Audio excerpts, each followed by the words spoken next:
All right, David Brooks. So tell us a little bit about what you do for your job and some of the most rewarding aspects of Right. So I'm a newspaper reporter, and I have been for 42 years at small papers in New Hampshire. I've been in New Hampshire about 3 decades. I was at the Nashua Telegraph, and now I'm at the Concord Monitor.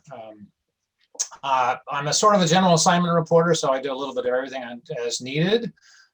So right now, for example, I'm writing about scheduling deliberative session in the era of COVID. But I also do a science column, and I have for 25 years, concentrating on science and technical issues in and around New Hampshire. And for the last year, of course, I've been writing an awful lot about COVID, the pandemic, vaccines, and the like. In terms of what's rewarding, I mean, being a reporter is like the best job in the world. It's a terrible career, and it's gotten much worse with the internet having destroyed the business model of local journalism. But it's a great job because, you know, if there's something that interests you, you have a sort of a format in which you can go find out about it. You can go ask people questions, and people will very often answer your questions. It's really kind of surprising in a way. But so it's a terrific job, and it's a shame that it's gotten much more difficult for people to make a living doing it. So. Very interesting. It's also kind of my area of where I'm studying. A lot of writing, a lot of hence this interview here. That's why I was picked to do it. So it's thanks for the encouraging words. So let me just put a note, because you said something there that a point I often make is you talked about the writing. And obviously technology is changing that, because video, which is sort of like writing, is now increasingly important, as is audio. But as a reporter, the writing and frankly the video is secondary. I'm not a writer. I am a reporter. What matters is knowing what the story is, what it could be, getting the information, and organizing it. The writing part, which people tend to focus on, you know, the words, and here's this awesome sentence this guy did. Well, that's necessary, but that's not the point. That's very much secondary. And and that's what's well, yeah, be as unbiased as possible, completely, if that's possible, and just getting the information out there. Yeah. It's an interesting time to be studying journalism in this current climate. Interesting really indeed. So obviously you get to enjoy working from home because of your job. So how overall, how has the pandemic changed your life, and how has it affected you personally? Well, so I am working entirely from home these days, which, you know, is great in a way. I live an hour from Concord, so I don't have to drive, you know, spend 2 hours in the car commuting most days. It definitely interferes with a lot of reporting, because going out to the scene, talking to people, even if it's not a breaking story, I mean, you know, going out to a house fire obviously is important, but even, you know, if I do a story about a business, going to the business and seeing how they operate is much more valuable than talking to them over the phone about how they operate, which is all I do these days, pretty much. So my stories have definitely suffered because of that. They don't have the color at the very least. Also, I don't do the driving around and randomly see stuff, so there is less serendipitous discovery of stories. When you're sitting at home, you only contact somebody when you already know there's a story. You don't stumble across stories as much. I mean, you know, to some extent you do. So there's no question that reporting has suffered. On the flip side of that, many more, and particularly for government activities, they're all being done online now. And so, which was something we've been trying to get them to do for years and years. It's a pain in the neck. And so now you can cover, you know, say I was at a school board meeting last night in Ware. I was at it, even though I'm 90 minutes away from Ware.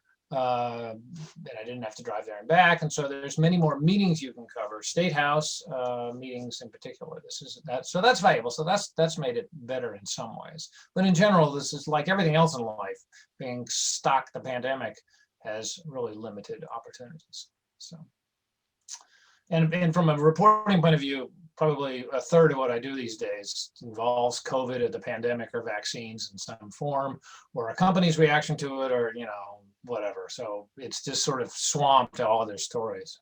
Yeah, right. Yeah, well, and it's even for non-reporters, it's like it's at the forefront of every conversation. It's like, Absolutely. gee, you know, this has been the longest 2 weeks of my life. You got it, buddy. Here we are in, you know, March 2020, day 320, 50 or whatever it is. I don't know. Exactly. Yeah, it's crazy. So what's been like, you kind of touched upon a little bit. So like, what's been a particularly challenging thing for you during this time of lockdowns and shutdowns and vaccines and sickness and all that?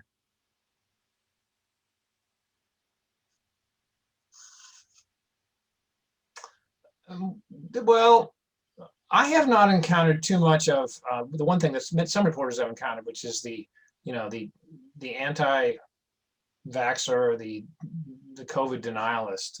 So some reporters have run into that, and that sort of, you know, taints the story from the very beginning. So for whatever reason, I haven't hit that. So really, the problem has just been access. Everybody's locked down, so it's harder to get a hold of. You know, you can call people at the office, and they're not at the office anymore.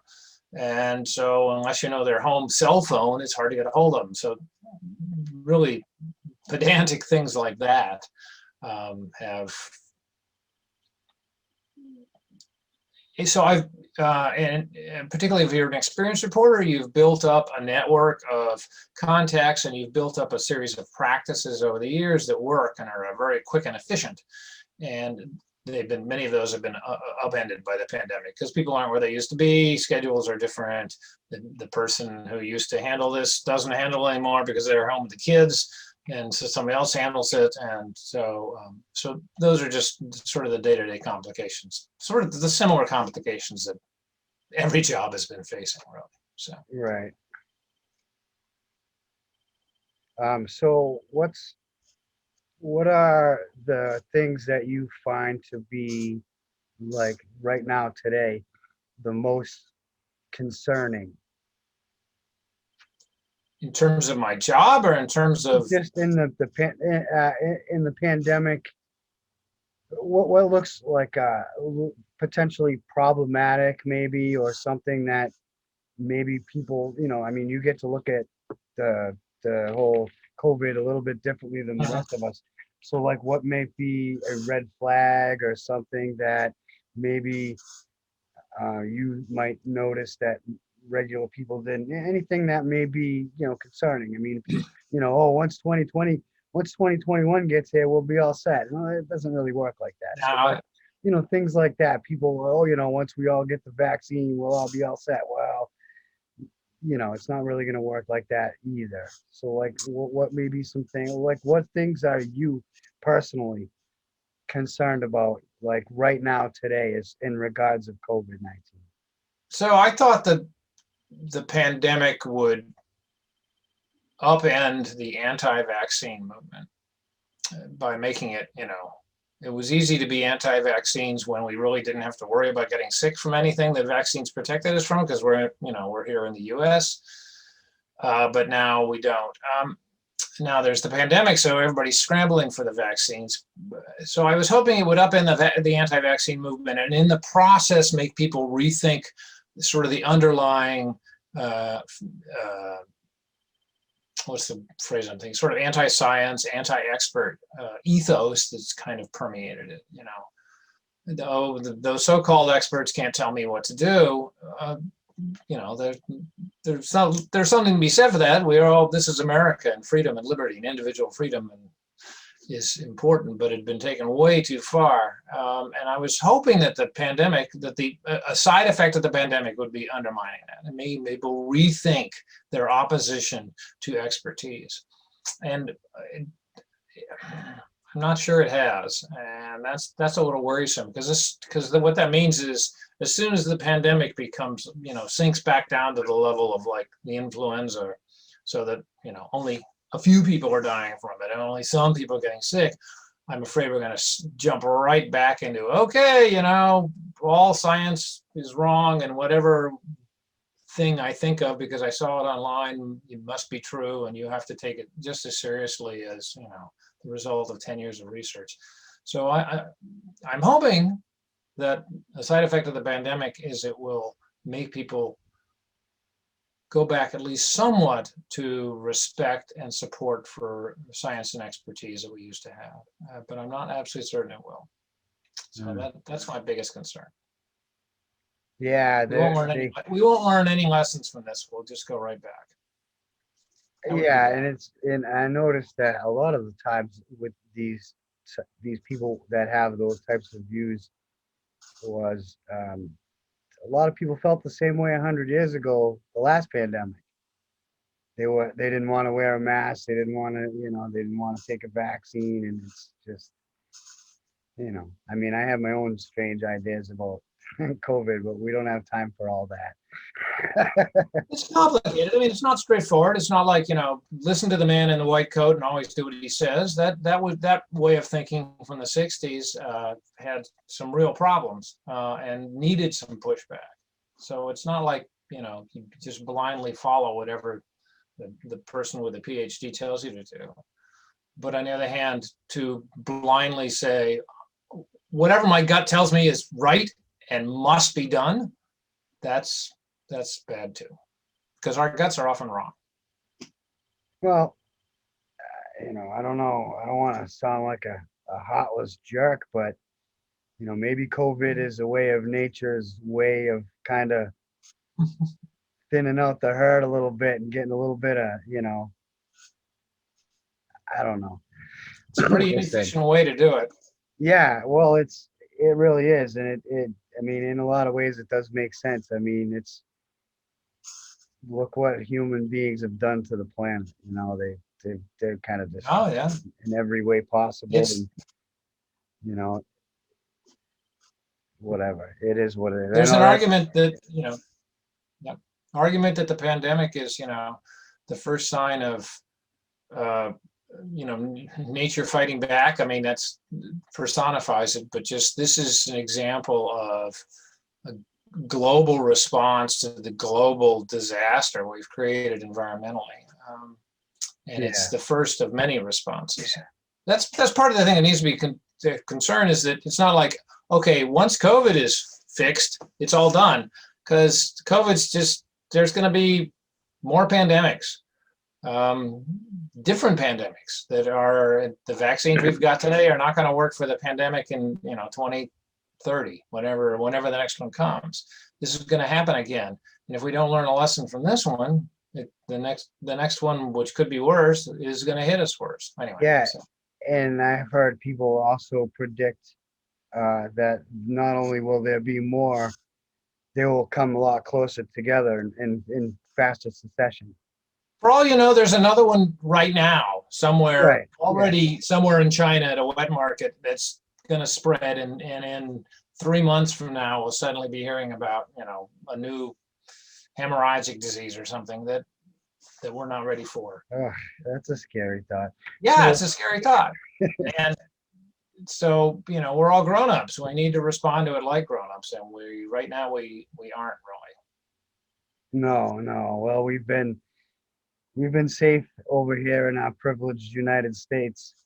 Yeah. So how has your views changed about the pandemic from say the first month or so as to now? Like, I know from my own recollection, I specifically remember sitting down with a friend kind of laughing about it, like, oh, this will be gone in Yeah. like a month it's no worse than the flu and everything's gonna be fine. We'll have to wear the mask for a couple weeks and then everything will be back to normal. Now I don't feel that way. So basically, that's how has your views changed since the beginning until now? Very much the same. When it first started, and to a certain extent, we were, I think, lulled into a false sense of security by, if you recall, SARS and MERS. These were two other kind of similar viral diseases that were spotted. And as you know, SARS is kind of related to COVID. And there were some alarming headlines and a couple thousand people got sick and a few people died, but they weren't here, so we didn't really worry about it. And then it went away. And so I think many of us, including particularly those of us, as you say, in comfortable situations, thought that's what would always happen. Oh yeah, there's lots of viruses cropping up, but golly, we'll stomp them out and it won't be a problem. So, and when it first came up, that was many people's reaction. And boy, that was wrong, wasn't it? So, Yeah, it sure was.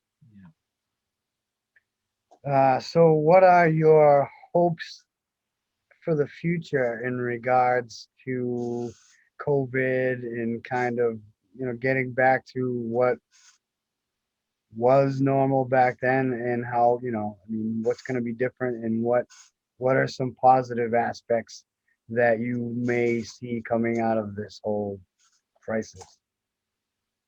So I think an obvious positive aspect that many people have talked about is there will be a great increase in working from home. It's become normalized. I will probably continue to work, even if, all right, let's assume the vaccines come, several other Johnson and Johnson, all the one-shot vaccines come.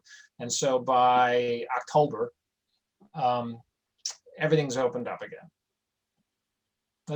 That seems a not unreasonable possibility. When that happens, we do not want to, quote, go back to normal, to go back to doing what we were doing before. I suspect that traffic levels, for example, on New Hampshire highways, which are about 30% below what they were before the pandemic, will stay a little bit lower because a non-small percentage of white collar workers will be working from home, at least part of the time. I think that we have seen the value of bars and restaurants and local businesses in a way that many people sort of recognize but didn't really. I mean, I don't know about you, but I'd kill to go into some smelly bar and buy an overpriced beer and hear a lousy band. So I really miss doing that. And so I think a lot of that will come back. What won't come back is, I have fear, is mom and pop shops. I think too many people have gotten the habit of online shopping, and I'm not sure you'll see, so I don't think you'll see as much local retail come back. You will see restaurants and bars and gathering places come back, because boy, we like them though. A possible good effect that I'm not sure will be as much in New Hampshire, but further south, is I think there's been more emphasis placed on non-automotive traffic in cities. People are suddenly realizing the value of being allowed to go out to a park, being able to walk somewhere. And on the flip side of that is that public transportation has been just obliterated by this. People are afraid to get into buses. And, so I'm not quite sure how that's going to work. But I think that city planning might be changed a bit. More emphasis on non-automotive movement cities. And perhaps we've learned that we really value personal contact with our friends and neighbors and people in the city, and we will put more importance on it, and put our phones down a little bit more. Perhaps. We'll see. Yeah, it's getting to that point where, even the guy that you want to choke, it's like, geez, I haven't seen that guy for a while. I gotta miss him, Yeah, that's true. You made a lot of good points. A lot of things like I've noticed, like, I don't know so much about the state, local levels of it, but as far as on a federal level, they've really been exposed at how kind of incompetent they really are. Yeah, But but on even the other hand, now, I it's mean, not.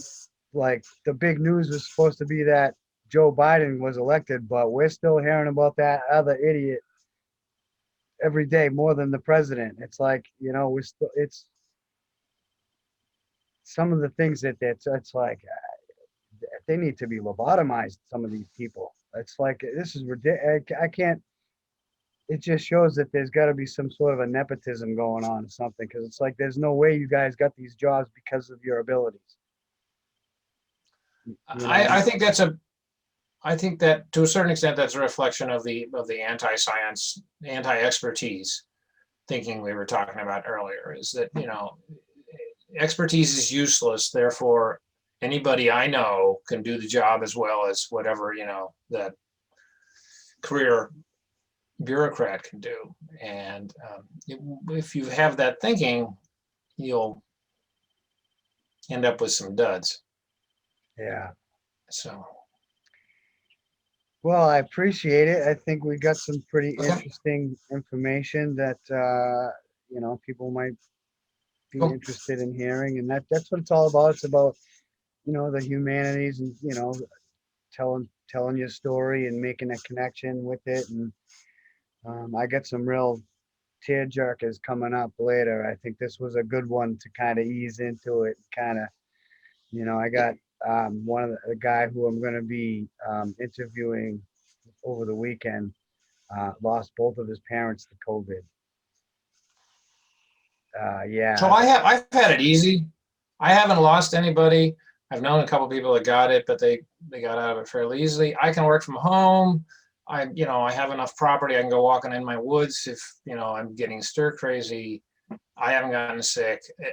Compared to 90% of people in the state, I've had a really easy pandemic. Yeah, I have as well, So, which is good. There's things to be thankful for. I mean, yeah, nothing's not too much. I mean, there's been some struggles, but nothing extremely major. nothing like many people. I don't think I even know anybody who got it, unless it's one of those deals where they got it and didn't realize they had it and just kind of, didn't go out anyways or whatever, but it's a lot of the people that I know have been pretty lucky, as far as that. I mean, we're pretty isolated over here in our little corner of the world,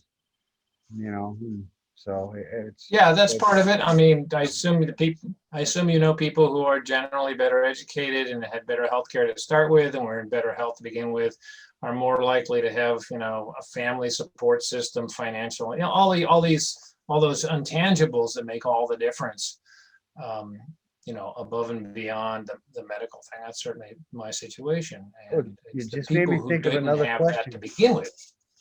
How do you Sure. think it affects, like, say, and I don't even know if this is your area of expertise or not, but like, do you think that it affects low income housing neighborhoods more than it would, say, an upper class neighborhood? Me? Sure. Oh, of course it does. It has it has shown a light on all the discrepancies in living conditions, economic conditions that already existed and we already kind of knew existed, and a pandemic just makes them all the worse. So if you're in a neighborhood where there has never been a history of good health care in the neighborhood because there weren't doctors around and there weren't clinics and people didn't have higher education, they didn't have access to good food, they didn't have good places to go exercise, to go walk in the park because there weren't any parks there.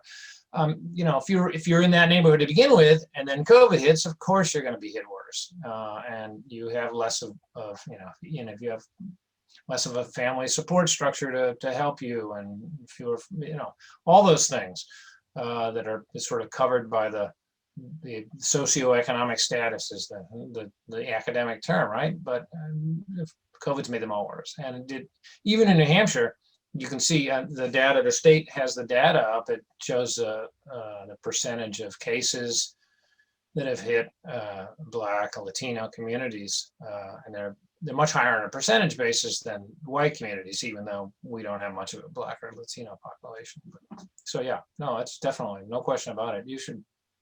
The vaccines distribution should be bending over backwards to get it to underserved communities, except of course the wealthy and powerful then complain bitterly when that happens. So that's why it doesn't. So. All right. Thank you very Okay. much for your time, Gotcha. David. I'm glad we were able to get together and chat. Let me know.